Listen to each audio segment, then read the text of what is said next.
Agora, então, para compartilhar um pouco desse molho aí com vocês, o coordenador nacional do MBL, deputado estadual e vice-líder do governo Tarcísio na Lespe, Guto Zacarias.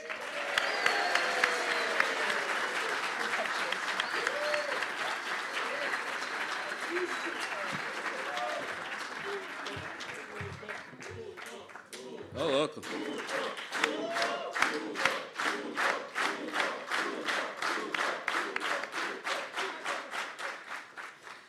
Boa noite, militância do MBL. Boa noite! Como é que vocês estão? Tudo bem? Vou fugir dos protocolos, que eu acho essa parte protocolar muito cansativa para vocês, que já viram todo mundo dar boa noite para todo mundo várias vezes. Então, na pessoa da minha mãe, eu vou dar boa noite a todo mundo presente aqui nessa tarde, nessa noite de hoje. Beleza? Então, de novo, boa noite aí, gente. Seguinte, vocês viram que eu convidei algumas pessoas e elas não puderam participar. Eu convidei 3 pessoas que, infelizmente, não puderam vir. O primeiro foi o Kim, o segundo foi o Arthur e o terceiro foi o MC Pose do Rodo. Infelizmente, ele não vai poder estar presente. Ele disse que rolou algo imprevisto. Só que eu tentei até entrar em contato com ele, mas ele não atendeu a ligação. O que será que rolou? Se vocês descobrirem, vocês me avisem. Galera, rodou? Vocês que estão dizendo aí, vamos ver. Pessoal, é um evento de prestação de contas. Vou até tomar cuidado para não me emocionar. Prometo que eu vou tentar segurar as lágrimas. Eu quero dizer, deixar claro que esse evento de prestação de contas não é um evento apenas meu. Evidentemente, eu sou o líder na frente do mandato, eu sou a pessoa do mandato, eu sou o deputado do mandato, mas quando a gente está tratando de prestação de contas, não é prestação de contas do Guto Zacarias, é a prestação de contas do Gabinete 356, que com certeza é o melhor gabinete que essa Assembleia já teve. E todos os recordes que a gente bateu, com certeza, foi graças a ele que fazia um trabalho tão bom. Digo até, Renan Santos, que pode ser o melhor gabinete que o MBL já teve, tá? É um gabinete maravilhoso, faz um grande trabalho. Eu vou deixar claro a todos vocês... Não, Amanda, quando chegar nos seus 2 anos, capaz de ela ter ganhado, que ela começou de uma maneira triunfal, claro, com certeza. E eu diria até que os recordes que eu vou mostrar para vocês que a gente conseguiu bater, deixa claro que lá não tem nenhum mamador, que lá não são gente que está lá pelo dinheiro público, que está lá apenas pelo salário, mas está para fazer um grande trabalho que vai ficar evidente para vocês. Pode ser que fique longo o discurso, mas tente sempre notar. Sempre que você pensar que esse discurso está sendo longo, lembre que isso é bom, que se fosse um discurso de prestação de contas, seria muito esquisito. Vamos lá? Pode ir para o primeiro aí.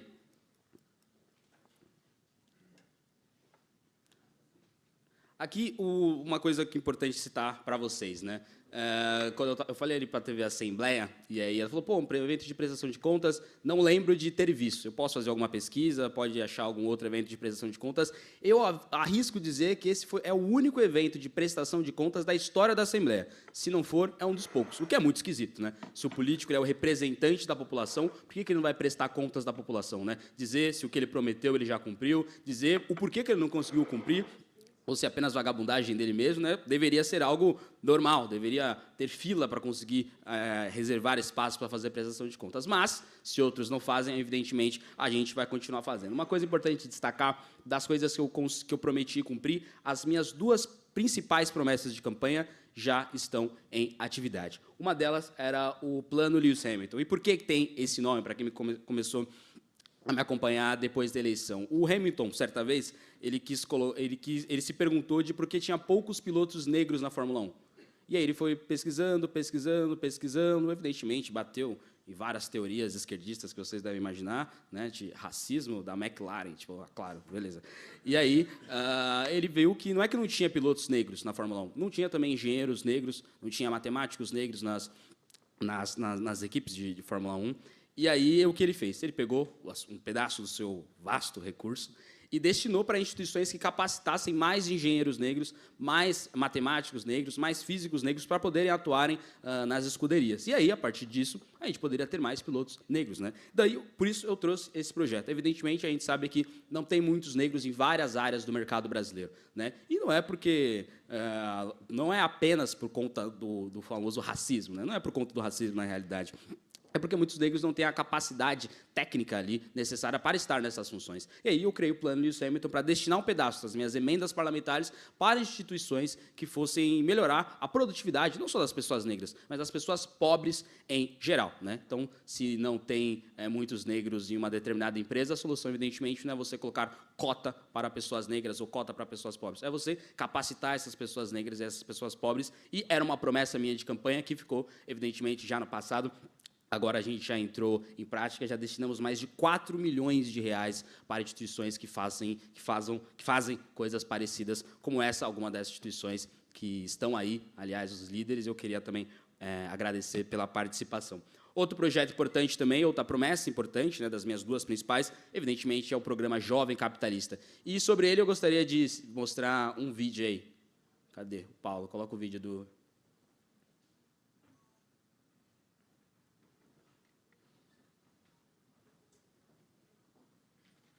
Fala pessoal, eu estou aqui com o Guto Zacarias, que foi o idealizador do PL do Jovem Capitalista. Não sei se você lembra disso, lá na prefeitura a gente já tinha apresentado uma ideia assim para o executivo e agora na esfera estadual nós estamos apresentando esse projeto partindo do legislativo. A ideia é que esse projeto, se for aprovado, é que o aluno saia da sala de aula sabendo noções básicas de economia, noções básicas de empreendedorismo e que ele saiba, por exemplo, se portar em uma entrevista. É uma coisa que eu brinco, a gente vai tirar o aluno da Uni e colocar ele na Bolsa de Valores, ensinar o jovem, o estudante a ganhar dinheiro. Que é a vocação de São Paulo, né? São Paulo sabe fazer o quê? Ganhar dinheiro, então vamos aprender a ganhar dinheiro, que é o que interessa. Um abraço aí, parabéns a você e siga o Guto para mais dicas como essa. É isso aí. Fala pessoal. O Derrite quer falar uma coisa? Eu juro que era eu no vídeo, gente. Eu sei que não dá para reconhecer. O programa Jovem Aprendiz que deu certo, né? Bom, gente, eu queria me desculpar. Eu tenho ainda 2 eventos pela frente hoje, mas parabenizar o deputado Guto pela iniciativa, pela prestação de contas, pelo excelente trabalho desempenhado na Assembleia Legislativa. Reiterar aqui a minha admiração pelo seu trabalho e agradecer o apoio à Secretaria de Segurança Pública. Uma boa noite a todos vocês, prazer em rever alguns amigos aqui e sucesso a todos. Deus abençoe. Obrigado.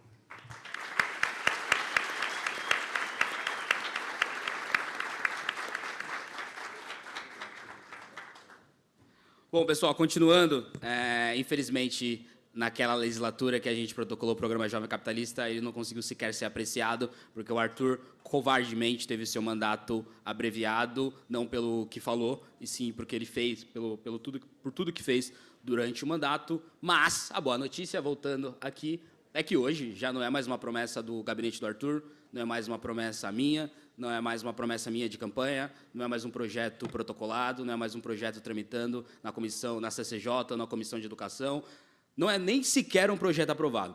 Hoje o programa Jovem Capitalista é lei em todo o estado de São Paulo. E mais de 1 milhão de pessoas já têm acesso à educação financeira nas nossas salas de aulas, ou seja, algo que me dá muito orgulho, e o Arthur falou ali também. Podendo ir para o próximo.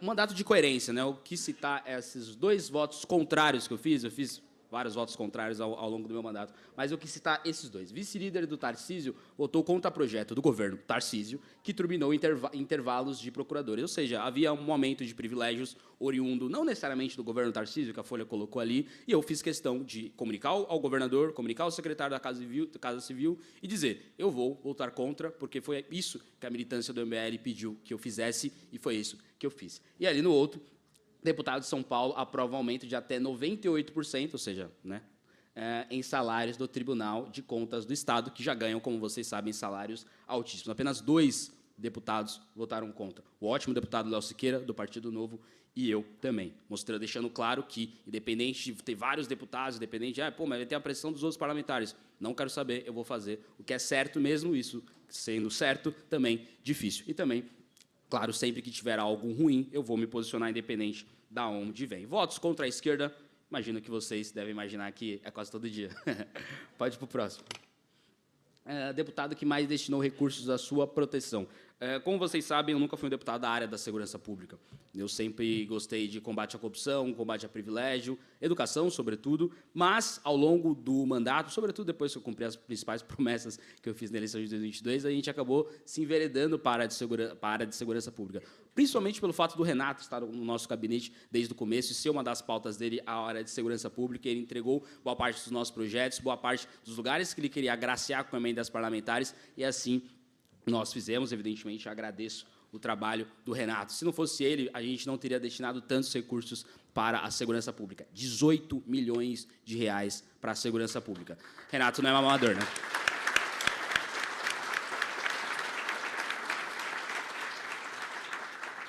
Tem que pedir para colocar esses 18 milhões em uma certa conta aí também, Renato, que eu vi circulando aí. Vamos ver se coloca, né? Vamos ver. Vamos lá, 18 milhões na área de segurança pública, e eu fui surpreendido pelo chefe de gabinete, o Cordesso, chefe de gabinete do DERIT, que toca também as emendas parlamentares, como serão destinadas. Quando ele falou no nosso gabinete, que eu já tinha notado que estava sendo destinado muitos recursos para a segurança pública, mas eu não sabia quantos outros deputados estavam destinando. E o Cordesso falou, eu vim aqui pessoalmente agradecer que você se tornou o deputado que mais destinou recursos para a segurança pública. Ele falou, e olha que você nem é deputado policial. Então, algo muito importante para coisas importantíssimas, né? Por exemplo, a gente vai criar um batalhão da Polícia Militar no meio da Cracolândia. 6 milhões de reais. Não é que vai ficar perto da Cracolândia, vai ficar no meio da Cracolândia.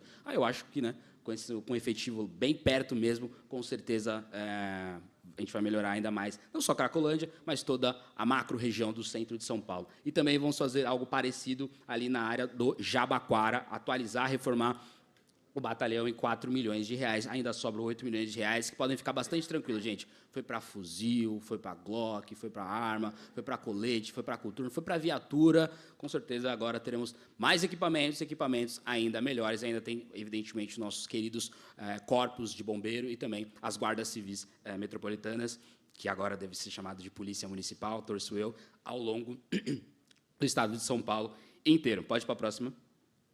Combate implacável ao crime. Além de destinar emendas parlamentares para a polícia, tem muito projeto de lei. Eu não vou citar todos os meus projetos de leis para a área de segurança pública, eu vou citar apenas um. O combate à escola do crime. Vocês já devem ter escutado que as cadeias brasileiras são escolas do crime, né? A gente vai ficar escutando isso até quando? É escola do crime porque muitas vezes o cara ele não é faccionado, não faz parte do primeiro comando da capital, o PCC, e aí ele fica na mesma cela com o cara do PCC, e quando você vê, voilá, nós temos 2 membros do PCC na mesma cela. Então a gente vai separar, né? O cara vai ser preso, com certeza, mas quem não é faccionado vai ficar numa cela diferente do membro faccionado, do membro do PCC, para a gente parar de dar esse curso técnico grátis que o PCC tem nas escolas estaduais, nos presídios aqui. Já pensou se fosse na escola? É fogo, hein? Sou secretário de Educação, já de boa. Calma aí. Nos presídios paulistas, Além disso, né, nós temos um problema gigantesco no estado de São Paulo, que é a Cracolândia. Né? E uma coisa que ficou ainda mais evidente para mim, depois que eu me tornei deputado, é que há um problema gigantesco da Cracolândia, do centro da cidade de São Paulo, mas há muitas cidades que enfrentam problemas com a Cracolândia. Tem Cracolândia em São José dos Campos, tem Cracolândia nas cidades do litoral, tem Cracolândia em São José do Rio Preto, tem muitas Cracolândias, e eu percebi isso depois de participar da CPI da Cracolândia, onde a gente foi visitar várias dessas cidades, e eu protocolei um pacote anti-crack, com 3 projetos de lei e uma PEC que estão tramitando aqui na Assembleia. Dentre isso, né, tem algo que a Amanda aprovou recentemente na CCJ da Câmara Municipal, que é a questão da internação compulsória. Isso resolveria alguns dos nossos problemas. Pode ir para a próxima. Esse aqui adicionaram agora aí no slide, mas vamos lá. Esse aqui é de educação. O nosso secretário executivo de educação, o Neiva, ele citou o projeto Prontos para o Mundo. Eu fui relator desse projeto. Dentre os projetos, a presença ali do ex-vereador de São Bernardo, Glauco Braida, aí, maravilhoso. E aí, um dos projetos que eu relatei e aprovei aqui na Assembleia, e foram vários, é o Prontos para o Mundo, um projeto importantíssimo que pega os melhores estudantes das escolas públicas e dá um bônus para ele, poder estudar, continuar estudando em escolas de língua inglesa. E mais de 70 mil alunos do estado de São Paulo vão poder se capacitar. Um ótimo projeto oriundo do governo Tarcísio, que faz um bom trabalho na educação, que eu tive o trabalho de relatar, infelizmente também já foi aprovado. Pode ir para a próxima. Aqui alguns dos... Óbvio que eu não vou passar um por um desses daí, mas alguns dos processos, né, principalmente processos que eu fiz contra o governo federal. Óbvio que eu tenho o trabalho de ser deputado estadual, representar vocês, representar a população do Estado de São Paulo, os municípios, as prefeituras, a questão de fazer o orçamento do Estado de São Paulo, a questão de fiscalizar o governo estadual, de propor leis, mas eu ainda sou um cidadão que pode, evidentemente, brigar com o governo Lula, brigar com alguns ministros do governo Lula, e eu tenho a honra de já ter processado quase todos os ministros do governo Lula, alguns, inclusive, até ministros do União Brasil, Juscelino Filho, que recentemente caiu do ministério dele por corrupção, sim, o ministro Lula conseguiu a proeza de cair por corrupção, era do União Brasil, e eu processei ele 2 vezes, mesmo estando no partido dele, mostrando a nossa coerência e independência. Tem vários projetos, tem vários processos aqui. A pedido de prisão do João Pedro Stedley, que é um dos líderes do MST,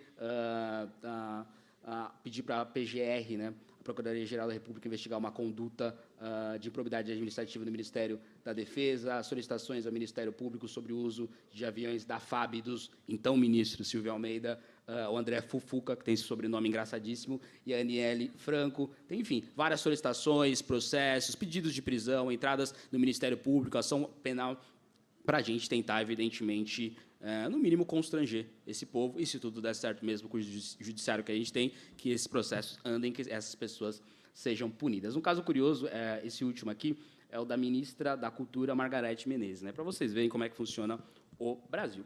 Basicamente, a ministra Margarete Menezes é ministra da Cultura, né? Beleza. Ela é cantora.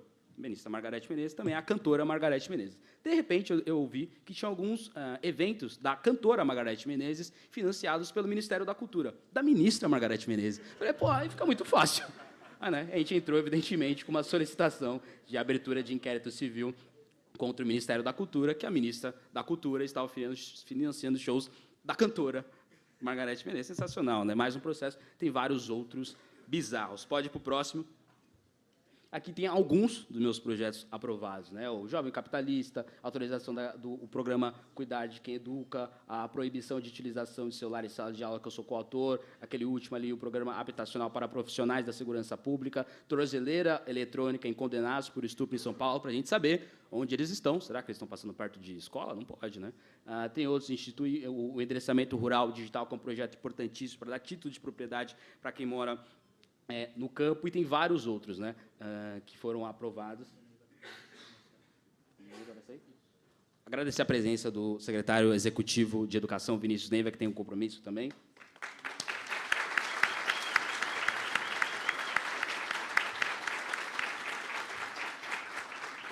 Por que eu digo que esse slide está desatualizado? Porque a gente preparou essa apresentação há alguns dias, e ontem eu aprovei 2 projetos de lei, então não deu tempo de atualizar. E um deles é o Escola 360, que deixou nossas escolas abertas. Também um projeto lá da candidatura do Arthur à prefeitura e depois do mandato do Arthur, que, né, infelizmente, foi ceifado, mas nós aprovamos na tarde de ontem. E também um projeto que eu sou coautor, o deputado Gil Diniz, onde a gente cria o cadastro estadual para estupradores, para saber se o cara foi condenado, para um cara que foi condenado por estupro, não possa disputar a eleição, concorrer em cargos públicos, enfim, para a gente saber, né?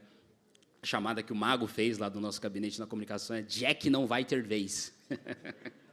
Ele é demais. E tem outros projetos também. Um importantíssimo vai ser aprovado na semana que vem, mas eu não vou dar esse spoiler para vocês. Ou seja, mostrar que o nosso mandato ele tem muita articulação política? Felizmente tem. Ele faz muito barulho em redes sociais? Como vocês sabem, faz bastante. A gente recusa todos os privilégios que a gente teve direito? Sim, mas nosso mandato também aprova bastante coisa e não tem nenhum nome de rua, nome de praça, título de nada aí. É só projeto que vai impactar e muito a sociedade paulista, e a parte boa ainda vem muito mais. Pode ir para o próximo? Esse aí é uma das coisas que eu sempre gostei, né? Quem me conhece há bastante tempo sabe que eu sempre fui bem liberal bobo, né? Então eu gosto muito de privatização. Se dependesse de mim, eu privatizava praticamente tudo, e o praticamente é que eu posso estar esquecendo algo. Agora, de cabeça, eu privatizaria tudo. Acho que o mercado conseguiria tocar quase todas as áreas da sociedade melhor do que o André Fufuca, por exemplo, né? E a Margarete Menezes, né? Com certeza. Então, por conta disso. E das empresas, das estatais brasileiras gigantescas, tem a Petrobras, a Eletrobras, teve aquela privatização esquisita do Bolsonaro. Em São Paulo, a principal era a Sabesp, que, vamos lembrar, gente, a gente está tratando aqui de saneamento básico, né? Coleta de esgoto, coleta de lixo, ou seja, no bom português, se as pessoas vão fazer cocô no chão ou não, ou tomar água limpa ou água suja. Uma coisa bem basilar, que boa parte dos países, não só dos melhores países do mundo, boa parte dos países até que estão ali na média, já resolveram, não é que resolveram ano passado, já resolveram no século XIX, no século XX, com certeza. E o Brasil ainda tem esse problema. E quem tem esse problema também é a 21ª maior economia do mundo, um estado que, se fosse um país, seria um país mais rico do que vários países que todo mundo acha muito rico, tipo Suíça, Noruega, Suécia, enfim, vários outros aqui, Argentina. Então, enfim, nesse lugar, as pessoas não tinham saneamento básico. No Brasil inteiro, 100 milhões de brasileiros não tinham acesso ao saneamento básico, 50 milhões de brasileiros, ou seja, quase um quarto do Brasil, estava tomando água suja, porque não tinha tratamento de água. Em São Paulo teve isso, vai parar de ter graças à privatização da Sabesp, que foi a maior privatização de uma empresa de saneamento básico da história da humanidade. Tá ali de São Paulo, não, da história da humanidade. Nunca o mundo fez uma privatização de uma empresa de saneamento básico tão grande. E eu tive a honra, evidentemente, de ser o criador e o presidente da Frente Parlamentar em Apoio à Privatização da Sabesp. Porque se eu apenas votasse sim pela privatização, vocês iam gostar, o Renan não ia encher meu saco, ia estar tudo certo. Mas não, além de votar certo nos projetos, eu quero articular que os projetos sejam aprovados, discutir com quem está dizendo que o projeto não é bom, mudar a opinião, não só dos outros deputados, mas da população, que muitas vezes é contrária a alguma privatização, e votar favorável. E foi isso o nosso trabalho ali na Fresab também, uma da ideia oriunda do Renato Batista, né? Quanto que deve ter valido a privatização da Sabesp? É um acréscimo de 14 bilhões em alguns anos, se colocar naquele ranking lá dos gastos do Renato que estão divulgando, hein? É mamador o Renato? Fica aí o questionamento, né? Vamos lá. E pode ir para a próxima também. Eu coloquei aqui Israel, né, que foi uma viagem que eu tive a convite da Embaixada de Israel, que foi uma viagem muito importante para mim, não só politicamente, mas até espiritualmente. Quem é religioso aí vai conseguir entender. Foi uma viagem importante, mas, evidentemente, o nosso mandato, né, se não se pretende ser um mandato apenas estadual, óbvio que mas apenas estadual, porque briga sempre também com o governo federal, a gente também tenta posicionar o Brasil, não só o Estado de São Paulo, mas posicionar o Brasil nas discussões certas do mundo, né, que deveria ser uma obviedade, né, entre Israel e Hamas, entender a diferenciação e a dificuldade de tudo, mas posicionar do lado do Hamas, né? É ver o que acontece na Venezuela e dizer, lá vocês são uma ditadura. É ver o que acontece no Oriente Médio e falar, grupos terroristas são grupos terroristas e não grupos de resistência. O Brasil se posiciona de uma maneira errada e a nossa função como homem público, como gente que se propõe a estar no debate público, é tentar posicionar o Estado de São Paulo e o Brasil nas posições corretas, e isso a gente tem feito também. Pode ir para a próxima? Teve isso aí também, né? Eu lembro que a gente estava numa viagem para alguma cidade do interior. Tem aqui os nossos vereadores, ex-vereadores, com certeza candidatos de 2024. Uma dessas, a gente estava voltando de algum desses lugares, e aí o Panelli teve uma ideia de criar um ranking da Janja. Porque o que acontecia? Vocês vão entender. Todo dia, ou toda semana, né? Não chega a ser todo mês, toda semana tem uma matéria da Janja gastando dinheiro público, sei lá, de alguma maneira. Tipo, não é que descobrir, não. Sai na Folha mesmo. A Folha fala, gente, olha isso aqui, toda semana. E aí as coisas iam se amontoando. A sensação que eu tinha é que as pessoas estavam ficando anestesiadas de ver. Enquanto o Brasil está se empobrecendo, está tudo ficando mais caro, enfim, vivendo nesse país que vocês sabem o que está acontecendo, a primeira-dama da República, que tem como principal função dar o exemplo, é o que ela pode fazer. Dar o exemplo de como tem que ser uma primeira-dama, como tem que ser uma pessoa pública, como tem que ser uma mulher. É só essa a função dela. Todas as outras coisas ela já está, né, exagerando na sua posição. E aí ela estava simplesmente gastando nesse tanto. A gente resolveu pegar matérias da própria imprensa, coisas oficiais, etc., para não falar que é fake news, está pegando a própria imprensa, e ranquear e somar os gastos da Janja. Na primeira leva, a gente somou 50 milhões de reais entre gastos diretos e indiretos da primeira-dama da República. Hoje, pasmem vocês, nós já passamos de 150 milhões de reais entre gastos diretos e indiretos da primeira-dama da República, né? Da ministra tal, que seria bizarro, deputado tal, seria bizarro, né? Do governador ou presidente tal, a Janja já torrou tudo isso. E, evidentemente, vem com o apoio popular. Nós já temos só de inscritos no Janjômetro, muita gente entra e não se cadastra, mas só de pessoas que se cadastraram, 163 mil pessoas. Só do estado de São Paulo, quase 50 mil pessoas. Eu sou São Paulino. É um Morumbi lotado de gente que quer se atualizar de gastos indiretos e diretos da primeira-dama. E sabe qual é a pior parte? Ele vai aumentar. Ele vai aumentar. E a nossa função é cobrar e constrangê-la, né? pelo menos constrangê-la, pelo menos ela tem que ficar respondendo aquelas entrevistas e ela lá, eu sou uma mulher empoderada, pelo menos tem que ter essa pergunta lá, para a gente rir dela também um pouquinho, né? Pode ir para a próxima. E aí, né, evidentemente, né, tem aquilo, né? O 1% é vagabundo, né? Não tem jeito, tem que ter aquela partinha de querer irritar aquelas pessoas que estão nos irritando, estão nos roubando, né, bastante, né? Aquilo, né? Eu quero devolver isso para eles. Eu não vou roubar eles de volta.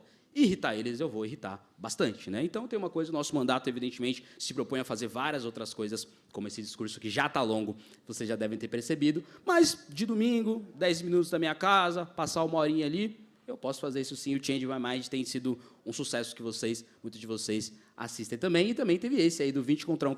Quem assistiu minha participação no 20 contra 1 aí? Quase todo mundo aí. Você assistiu, mãe? Ela responde, eu. E tá bom. Vou pedir para o subprefeito da Vila Mariana, Rafael Minatogawa, faz um grande trabalho, compor a mesa, que ele acabou de chegar.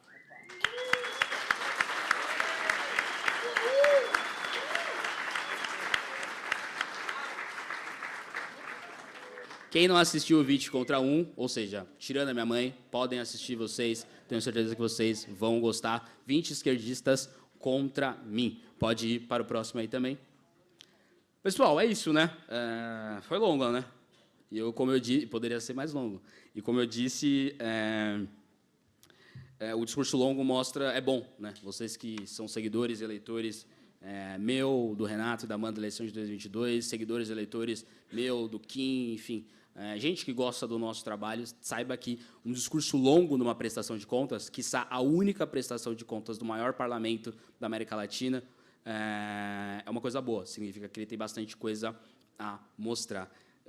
E, para concluir, eu queria dizer que é um sonho para mim estar num evento desses de prestação de contas, é um sonho para mim ver tanta gente aqui, e não só bastante gente, né? E não só apenas uma militância política, mas a melhor militância política do Brasil, com certeza, que é a militância política do Movimento Brasil Livre, que eu tenho honra de participar, muito orgulho de participar, muito orgulho de quase toda a minha equipe ser do Movimento Brasil Livre, são meus amigos, é o meu grupo político, e também uma das coisas mais importantes que aconteceram na história do Brasil, é o Movimento Brasil Livre. E dizer que é um sonho, né? Eu tinha o sonho de ler mais sobre política, felizmente eu consegui, com muito esforço do meu pai e da minha mãe, claro. Eu tive o sonho, depois de entrar no Movimento Brasil Livre, eu tive o sonho de ser um bom membro, um bom militante do Movimento Brasil Livre, de carregar muito bem uma bandeira e participar dos eventos do Movimento Brasil Livre, de ser militante mesmo, né? Não é só de gravar vídeo, mas ser de militante, de chegar cedo nos eventos, de participar, de ajudar, de fato, né, com aquele pouco tempo que você tem, de tentar fazer um país melhor. Eu tinha esse sonho. Depois eu tinha o sonho de querer ser coordenador do Movimento Brasil Livre, e não tem outro jeito. Tem que fazer um bom trabalho. Eu fico sempre surpreso quando alguém sai do MBL e culpa tudo. Culpa a desunião da direita, culpa qualquer coisa, menos o péssimo trabalho que a pessoa estava fazendo para poder ser expulsa do Movimento Brasil Livre. Pode notar. Ninguém fala, pô, eu fui expulso do MBL porque eu estava fazendo um péssimo trabalho. Nunca é isso. Sempre uma desculpinha esfarrapada, e a gente sabe. Se estivesse trabalhando bem, estava do MBL. E meu sonho era trabalhar bem para poder crescer e fazer mais coisas pelo MBL, né? E eu consegui fazer isso. Depois eu trabalhei na campanha do Arthur, fui estagiário do Arthur, né, logo quando eu entrei na faculdade, que era um sonho meu também. Depois meu sonho era ser promovido no gabinete do Arthur, e eu fui. Depois era crescer nas redes sociais, conseguir mostrar as minhas ideias para as pessoas pudessem mudar de opiniões que a gente sabe que acontecem no Brasil são horríveis, e eu também consegui. Eu quis ser deputado estadual, eu ganhei, e aí, muitas vezes, quando você conquista o seu sonho, você acha que acaba por aí. Não, o mais difícil é o dia seguinte. E aí eu tinha que competir não só com ter um bom mandato. É difícil ter um bom mandato, mas não, eu tinha que competir por, sei lá, com o Kim Kataguiri. É muito difícil. E é muito difícil fazer um bom mandato quando ele vai ser comparado com o mandato do Kim Kataguiri. Ele é ótimo, né? Inclusive, é o deputado que eu votei. E eu posso dizer hoje, né? Óbvio que tem mais alguns anos de mandato, mas posso dizer hoje que eu consegui realizar esse sonho de ser um porta-voz do Movimento Brasil Livre, um deputado do MBL, e estar fazendo um bom mandato reconhecido por várias pessoas. Evidentemente, esse bom trabalho não é meu apenas, é um trabalho do Movimento Brasil Livre, e, sobretudo, do Gabinete 356, que fez esse sonho se tornar realidade. Sabe qual é o pior? Tem muito mais coisa aí. Obrigado, militância.